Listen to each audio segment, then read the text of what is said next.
दिल्ली उच्च न्यायालयानं याचिका फेटाळल्यानंतर काँग्रेसला आणखी एक धक्का। आयकर विभागाची काँग्रेसला 1700 कोटींची नोटीस। तर निवडणुकीपूर्वी आर्थिक संकटात टाकून विरोधी पक्षांचा आवाज बंद करण्याचा प्रयत्न, काँग्रेसची टीका। 6 एप्रिलला जयपूरमध्ये काँग्रेसची सभा।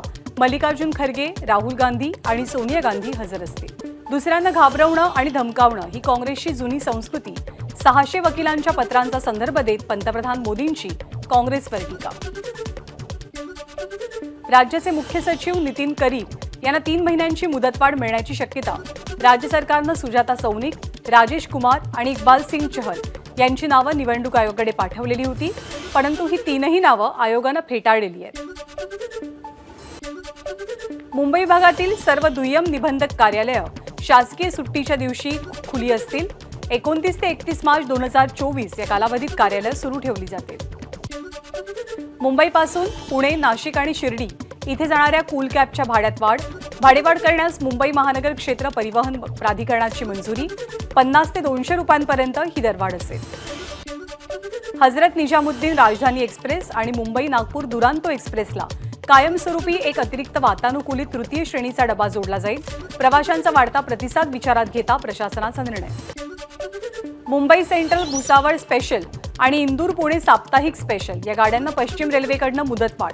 प्रवाशांची गर्दी विचारात घेता रेल्वे प्रशासनाचा निर्णय। अटल सेतू मार्गे बेस्टची बेलापूर ते कुलाबा बस वाहतूक 14 मार्चपासून सुरू। या मार्गावरती 13 दिवसात बेस्टची 1,04,612 रुपयांची कमाई। वर्धा लोकसभेतनं बच्चू कडूंनी लढावं ही कार्यकर्त्यांची इच्छा।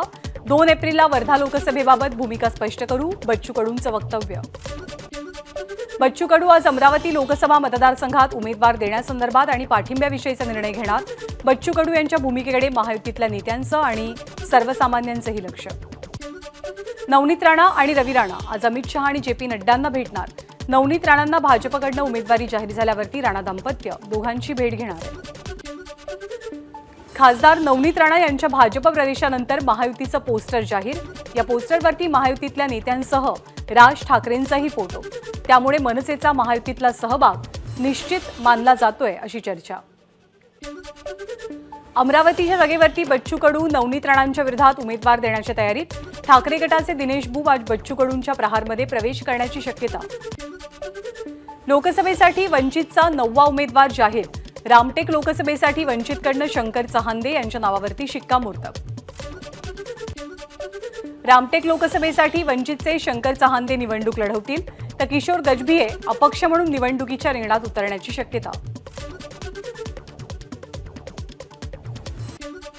धुळ्याचे लोकसभेचे उमेदवार डॉ. सुभाष भामरे सटाण्याच्या दौऱ्यावर।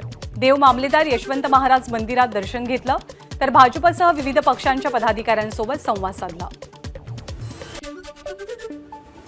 5 लाख मतांनी जिंकू हा गडकरींचा अहंकार। नागपूरमध्ये 5 लाख मतांनी जिंकणं अशक्य बाब आहे। गडकरी, मोदी आणि फडणवीस यांचा आपल्या अहंकारामुळेच पराभव होणार आहे। काँग्रेसचे नेते विलास मुत्तेमवारांची टीका। महाविकास आघाडीच्या जागावाटपाचा तिढा कायम। 31 मार्चला दिल्लीमध्ये महाविकास आघाडीच्या नेत्यांची बैठक पार पडेल। आज साताऱ्यामध्ये शरद पवार पक्षाच्या पदाधिकाऱ्यांसोबत बैठका घेतील। लोकसभा निवडणुकीच्या उमेदवारीबद्दल चर्चा केली जाईल। आज जालन्यामध्ये मराठा समाजाची महत्त्वपूर्ण बैठक। मनोज जरांगे पाटील आणि प्रकाश आंबेडकर यांच्या युतीबाबत हालचाली सुरू। माढा लोकसभेसाठी मराठा समाजाच्या बैठकीत 150 इच्छुक उमेदवारांचे अर्ज। मनोज जरांगे पाटील यांना पहिला गुलाल माढा लोकसभा मतदारसंघातनं देऊ, आयोजक धनाजी साखळकर यांची प्रतिक्रिया। लोकसभा निवडणुकीच्या पहिल्या टप्प्यात राज्यातल्या 5 मतदारसंघात 181 अर्ज दाखल।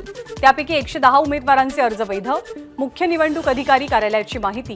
या 5 मतदारसंघात 19 एप्रिलला मतदान पार पडेल। परभणी लोकसभा मतदारसंघात उमेदवारी अर्ज दाखल करण्याच्या प्रक्रियेला सुरुवात। काल पहिल्याच दिवशी 21 जणांनी 25 उमेदवारी अर्ज दाखल केले। शिवसेना शिंदे गटाची लोकसभा उमेदवारांची पहिली यादी जाहीर। 8 जागांची घोषणा। 8 पैकी 7 जागांवरती विद्यमान खासदारांना पुन्हा संधी। एबीपी माझा, उघडा डोळे बघा नीट।